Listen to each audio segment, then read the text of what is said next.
saying. At 32, which he loves to be reminded of, this council member is one of the youngest in office. Antonio Reynoso began his political career as an organizer for New York Communities for Change, before landing a job in 2007 working for Brooklyn Councilwoman Diana Reyna. He was born and bred and still lives in Williamsburg, but his district covers portions of Bushwick and South Ridgewood in Queens. It's true.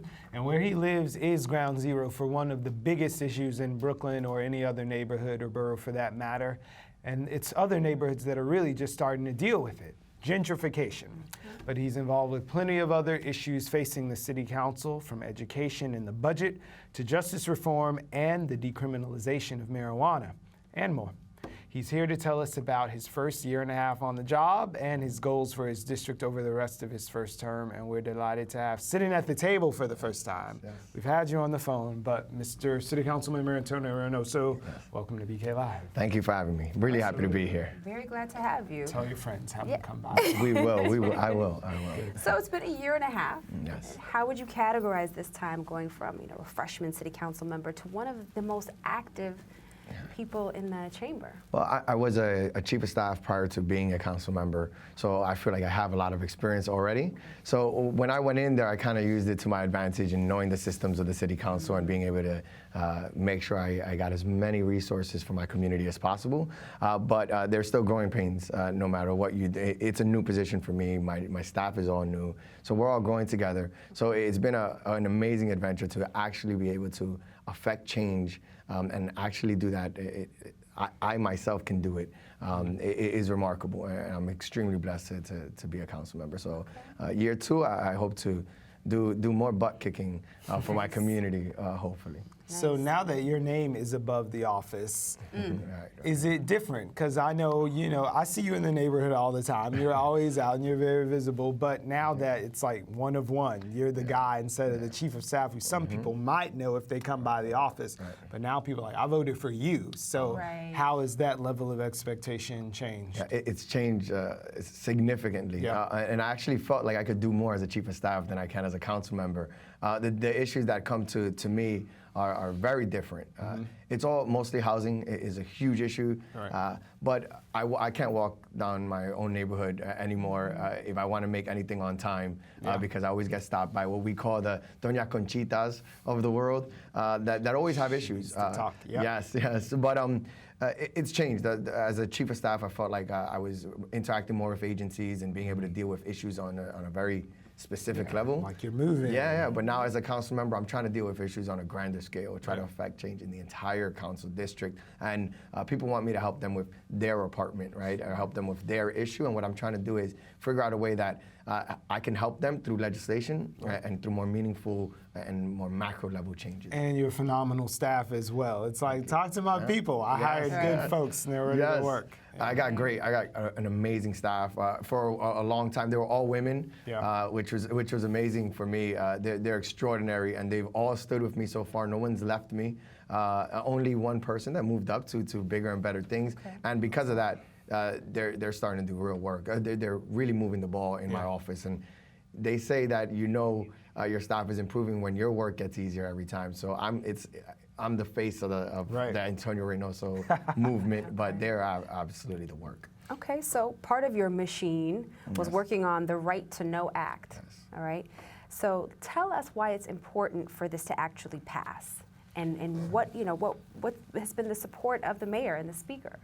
Well, we all know what's happened over the last couple of years, and we can say systematically what's happened for centuries. The police force has been an important factor in a lot of the changes and the energies that we've been feeling in Brooklyn specifically for quite some time. I believe that the mayor and Commissioner Breton absolutely want to do better and are starting to apply a cultural change within the NYPD. My issues are that change isn't going to take place, or we're not going to see that work actually, materialize until maybe year 5, year 6. And the black and brown young men of color specifically in Brooklyn don't have 5 years to wait for the justice system to start working. The Right to Know Act will will allow for the interactions that police are having with community members to actually be more accountable. It also allow for de-escalation of situations. It'll give information that's already, that should be available to them or is their right, but they're not aware of. Right. So I believe that these two pieces of legislation are going to affect change now. And I always say that, I heard it somewhere where the time for justice is always right now. We don't have time to wait for the culture to change. We need to make sure we have protections in place now. Yeah, because like you said, that 5-year gap, someone gets grown from there. You go from 10 to 15 or 15 to 20 in that period of time. So if you look at it, we call it an act, but it's made up of, it's like a 9-headed monster. There's a lot of different things in there. So which is giving you the most pushback from the other side or whoever is just standing in the gap? So I don't think the police department or the NYPD, especially the unions, have ever supported any type of change when it comes to the NYPD. It's almost like stay the same.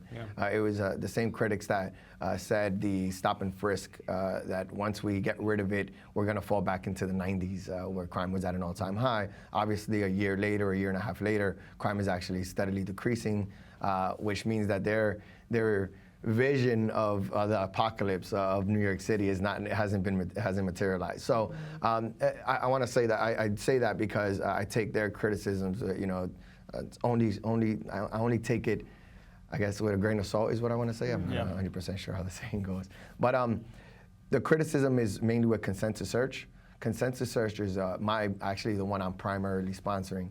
And what I'm asking is for the cops to let someone know when they have no legal justification for a search. Of course. What we're doing now is putting the onus on the person that in that moment has the power dynamic, the strength in the power dynamic, and letting the officer know, sir or madam, at this point you do have the right to deny the search. And if they exercise that right, which is their right constitutionally, then they can do so. All this is about is informing you of your right that you already have. Can I just for 1 second on this, like in dealing with the police, I know you grew up in the neighborhood. There's people who are police officers that the precinct is right there on Broadway and Union. You grew up with kids who are now cops. So where is the sort of the friction? Like they leave the council when it's time for folks to talk. The police have turned their back on the mayor. Like, where is the point of, our neighbor is an officer. I talk to him, I know him. At what level does it become friction? Is it like the PAB, like them talking, or is it the brass? Like, where does the disconnect? I think it is the PBA mostly, the disconnect. I think that this city would have been better served by allowing for the cops that are in the streets every single day that understand a lot of the dynamics that are happening in our communities. The 90th Precinct is a model police department when it comes to the work that they're doing in the community. But if we use Pat Lynch, who's the head of the PBA, let him be the spokesman, it kind of sets us back, I think. I want to have meaningful conversations so we can move forward as a city. And the NYPD absolutely has to be at the table, but not if they're unwilling to see any type of change. And that's what we've seen so far. So the friction isn't with the community affairs officers that are always there, that get the respect on the streets, or the actual folks in the precinct, like the 90th Precinct, that are doing amazing work and allowing for crime to stay down. I think it comes from the rhetoric of the union brass. But outside of that, I'm going to continue to move forward to try to see justice in the city of New York. Okay, now there are a lot of things on the table right now to help even the playing field, right? Like the decriminalization of marijuana and so on. Which one, do you think that it's like an integrated system, or do you think one takes precedence over the other, like if you had to pick?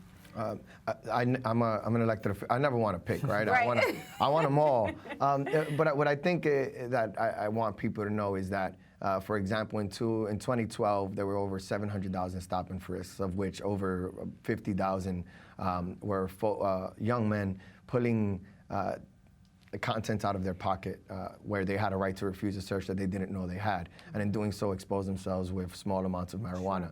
These are young men that are now moved to the criminal justice system and are now have to check a box or had to check a to box. check a box, that's Exactly. So right. like The we're clock making is starting. progress. Is now they Right. don't need to check that box. That's sort of the first step.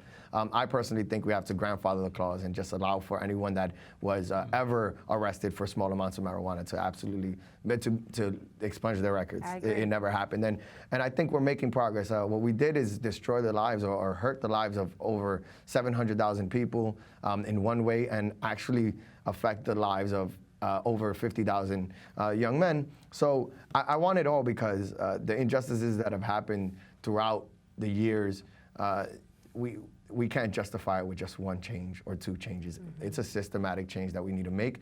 And I think the communities are ready for it. And to be honest, I don't think it's going to destroy the credibility or the power of the police department. So we'll see where we go moving forward. But I got to keep fighting for my people. Right. So back to the housing piece, which is a huge thing. And I guess we can never spend enough time talking about it, but where are you in terms of upzoning, like in Bushwick, or bringing workable solutions that isn't just a pour door at some Right. development down on the waterfront? So I made a commitment that I wouldn't allow for any development to happen in Bushwick until after we have a community-based rezoning process. We've actually had over 10 or 12 community-based meetings where we've actually asked residents we've asked residents what they want to see. And I was surprised to see that I guess the level of comprehension that they had in regards to what a rezoning could mean. Areas where there are business corridors or commercial districts, they want to see things go up. They want to see, they don't mind towers near Broadway and the J line. They don't mind seeing taller buildings along Myrtle and Knickerbocker. But in areas where they have 1 and 2 family homes, they want to keep it the same. They want to preserve the character of what is Bushwick. And what we're seeing is 3 or 4 row houses being bought out and then destroyed, and then one tall tower goes in. Yes. Yeah. So it's a complex situation. To be honest, we haven't had the support that we want from the mayor's office in this rezoning effort. They show up occasionally to help us, but what we want is almost like a guarantee. We want a commitment from the mayor's office that they're going to help us through this. So where are his efforts going where they should be in Bushwick? What do you think is everything going to East New York in that development? Yes, everything is going to East New York at this moment. It's this first one. Right. If they get this one wrong, it's going to hurt the progress of any of the other ones. So there's a level of understanding that I have, so that I'm not too critical. But I got to fight for my community. We also have a study that's going to be done in the IBZ, or the industrial business zones, in East Williamsburg. That is also going to be very important. Like Broadway Triangle area? Yeah, well, yes, that's a part that had the IBZ, but we're actually talking about everything north of Bushwick Avenue. Okay. And I want to say west of Flushing, where we have all these industrial businesses. So what we see right now is that Brooklyn is getting a lot of love from the mayor's office when it comes to seeing changes happen. And I think that they're hesitating because if they give us the Bushwick area as well, then we're seeing East New York, Bushwick, and Williamsburg being taken care of, and they're putting too many resources in one portion. I just want them to eliminate the politics out of it and just look at it for what it is. Right. The development in Bushwick and Williamsburg and East New York is going to happen. Might as well be in there in the early stages, Right. so that we can have what I call responsible development. Yeah. Okay, there's a lot going on. $78 billion on the table budget. Do you think that everybody is going to be, happy with the way it all works out? How do you think it's going to be? Is there enough for everyone and everything? Absolutely, I want to say. So we are in a great time in the city council. When I was a chief of staff for Councilmember Reyna, I remember having to cut billions of dollars from the budget because we were at a deficit. And anyone that is now a non-for-profit or all these organizations that are moving are seeing huge increases in what they're getting in discretionary funding, which is going to allow them to do things that are very local, that are very important to our communities.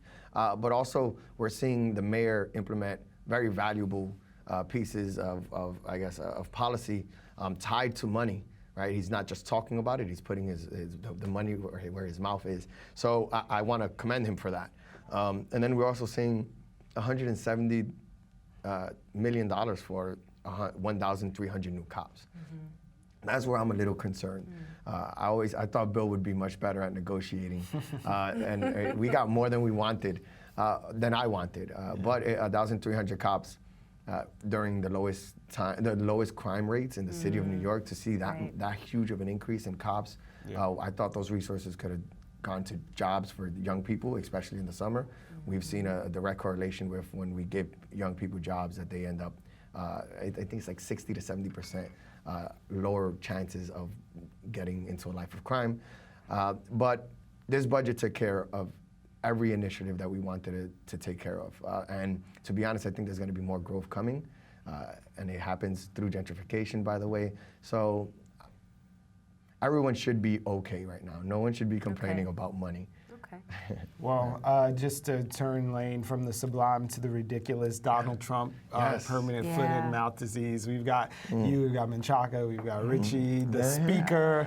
There's a few. Espinal, yeah, he's been here as well. So the council, you guys are doing your things there.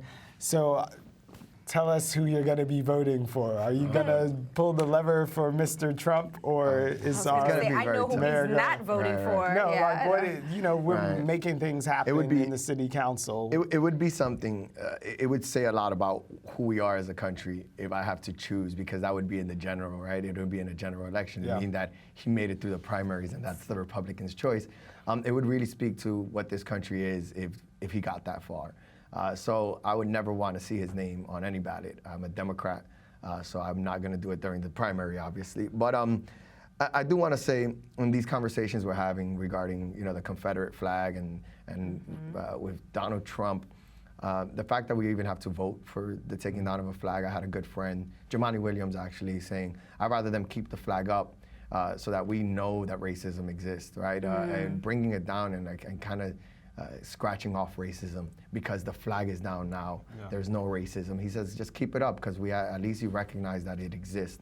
And then we have this immigration issue. Talking about immigration, somebody who's very ignorant on the issue. Yeah. And to be the lead spokesman for the Republican Party when it comes to immigration. I expected for him to be in second place, I think, in the Republican Party. It just speaks to what really exists in this country, and I'm glad that we're seeing it, actually. I love when we see the realities of where we are and that racism still exists, and so I'm okay with it. Let him keep flying. Some Democrat will take him out anyway, so I'm excited about that. It's better to know where you stand, is what you feel. Exactly. I want to know who you are. Show us your true colors, and the Republican Party is doing a good job at that. Well, That they are. Thank you for Thank showing up you. and showing your colors today. We definitely appreciate you coming by. Thank you so Feel much. free.